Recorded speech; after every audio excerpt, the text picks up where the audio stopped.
Hey, great to have you here. So in this video, I'm going to be going through my high-level thoughts on this season of Dexter Original Sin, as well as going through my initial prediction and wishlist points from those videos coming into the series. Definitely let me know your thoughts on the season down in the comment section. Let me start off by saying, no matter what points I may make here criticizing parts of the show, it outperformed any expectations I had coming into it. I've said this 1,000 times, but I typically don't enjoy prequels due to us knowing a lot of the outcomes and there being some retcon potential there. The journey of how we get from A to B is usually all we learn from prequels. Despite this, the show worked for me.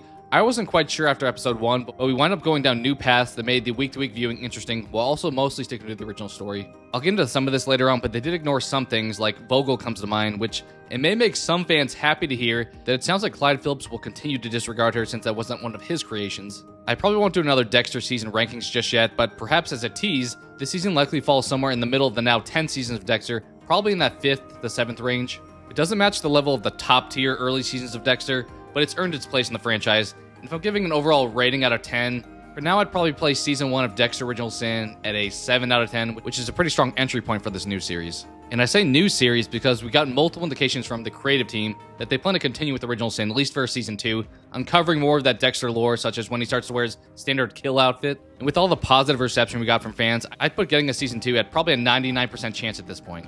Now, revisiting some of my thoughts coming into the season, we'll start with my predictions. Starting off with number 1, I mentioned that I thought Original Sin was going to resemble the original Dexter better than New Blood did, which I feel like that one winds up being correct. That wound up happening. We had Miami being the central point as far as the location here. We had the music taking place here with the Cuban music here thrown in. We had the original characters as well. So kind of all of these combined, even if we didn't have the original cast outside of Michael C. Hall's voice, I felt like having those other elements made it more Dexter-like than what we got in New Blood. And I'm really hopeful that they don't steer away from that in Resurrection. Obviously, we can't go back to Miami and have the same vibe there necessarily, but I'm a little bit worried about having now Resurrection veering away from Original Sin and feeling like a completely different story that doesn't really match the same vibe and the same excitement that us fans have. Next up, I had Michael C. Hall shining as the voice of Dexter, which felt like a given kind of coming into the season. But I think while this one worked, I don't think it was as necessary to the show as I originally thought it would be. It certainly provided a smooth transition for Patty Gibson, especially in those first few episodes, but it didn't feel as required, and I think the show would have worked without it. However, we'll say this prediction did come true since Michael C. Hall did a great job here, especially with delivering some witty one-liners. The third prediction that I had was that similar to other seasons of Dexter, the flashbacks would continue here. I didn't know how right this prediction would wind up becoming because it felt like roughly 35 to 40% of the season was spent in flashbacks, primarily with Harry. They may have dragged out the storyline a little bit too long with some of these scenes, since I didn't wind up enjoying them as much as the 91 timeline, but I get why they did it. They wanted us to build an attachment to Laura, ultimately giving us a major gut punch when she meets her demise in a really grotesque way. They truly explored the meaning of this being an origin story across primarily Harry, but then Dexter and Brian as well.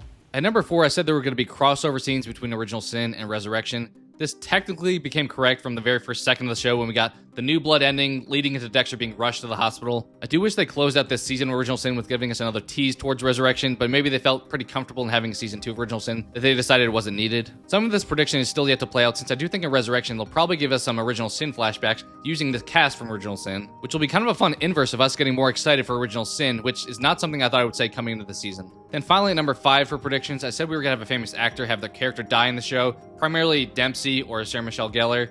Going into that video, I kind of leaned towards Dempsey, but as I was recording, I did do a last-minute pivot saying Sarah Michelle Gellar would be the one to be killed off here, since I thought her as an actress may be more likely to be included only in one season. Although after I recorded that video, I realized that she was the lead forensics, which I kind of second-guessed the logic of her being the one that dies because that wouldn't put her overly in danger as much as somebody who's on the front lines of Miami Metro. But either way, we'll say half correct for that one, since I was saying either Sarah Michelle Gellar or Dempsey and wound up going with her, so we'll say half correct, saying one of them died, but I picked the wrong one ultimately. Now I'll take a quick look at the wish list I had coming into the season and see if that was met. Starting off, I had compelling new characters. We're probably going to spend a little bit of time on this one, and it's kind of tough. I guess it depends how you define new, but I planned on the meaning there being new characters that we didn't know existed prior to the series coming out. So Tanya and Captain Spencer were the primary candidates I was thinking about here, but we got some others included. Some that come to mind are Clark, Bobby, Gio, Sophia, and Dexter's lower stake kills of the week, if you will. This may be critical, but I wouldn't necessarily say that we accomplished this hope I had for the series. And going through the list, starting off with Tanya, I feel like she was severely underutilized. I know there's some Buffy speculation there, but I'm pretty disappointed in how little of a role she played in this season, which isn't a knock on Sarah Michelle Gellar, it's more a knock on the writing of the character. Did we get some of her scenes cut out? Was she supposed to be red herring? Or did they just cast a popular actress in an inconsequential role just because? Not really sure there. Moving on to Captain Spencer, I liked him early on as an intimidating leader from Miami Metro, but as time went on, his character felt a little bit over the top, disorganized, and lacked much depth. His motive for being the big bad of the season was merely that his wife cheated on him.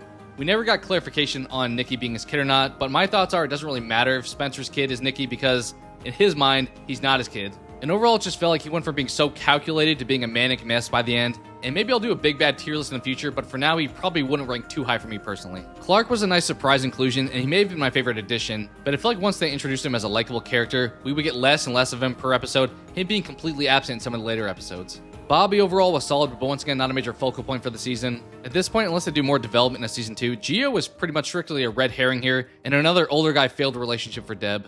There wasn't much of a point to him, and I didn't feel like his inclusion added much to the show, other than some side drama and giving Deb something to do, quite literally. Sophia as Deb's friend was fine, but once again, not much importance there other than having some side drama with Deb. I guess she did provide some comedic scenes with Dexter awkwardly being with her, so I'll give them credit for that.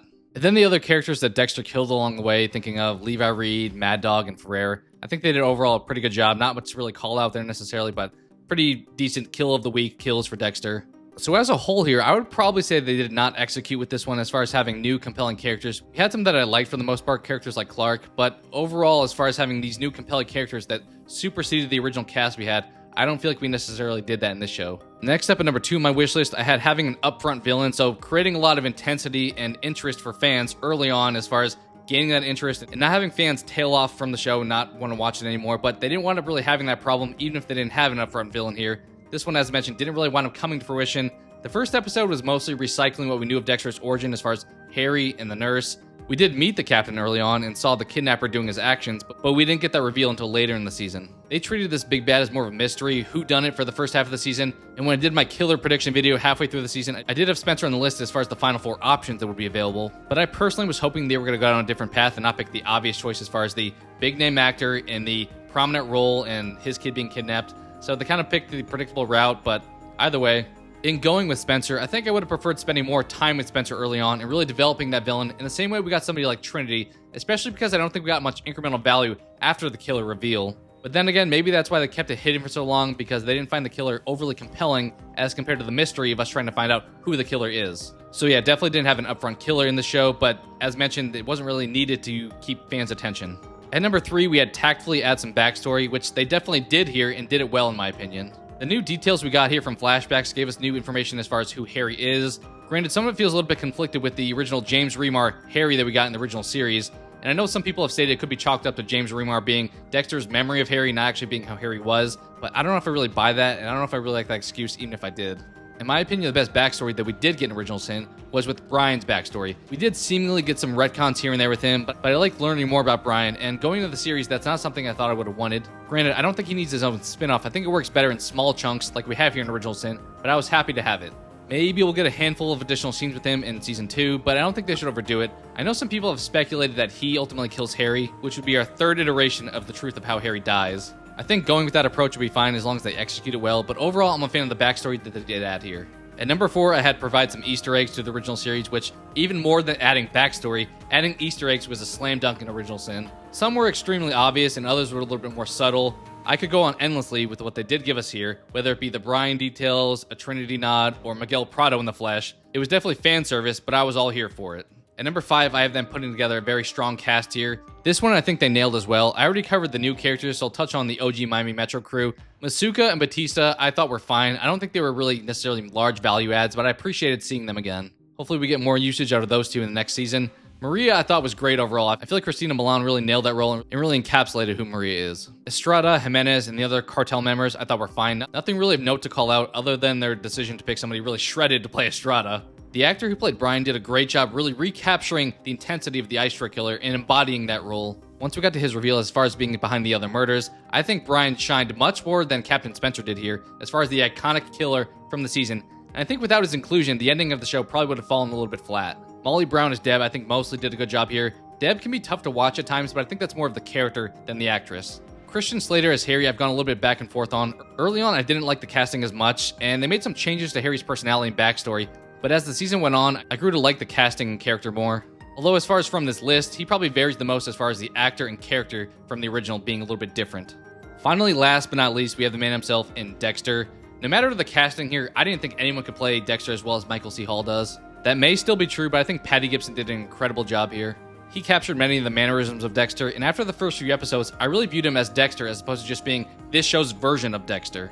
So across the board, just excellent casting job by the crew, I would say. So that wraps up my post-mortem overview of how I thought Dexter Original Sin Season 1 went. What did you think of it? Any likes or dislikes? Where would you rank this season against others in the franchise? Just sound off on all things Dexter down in the comments below.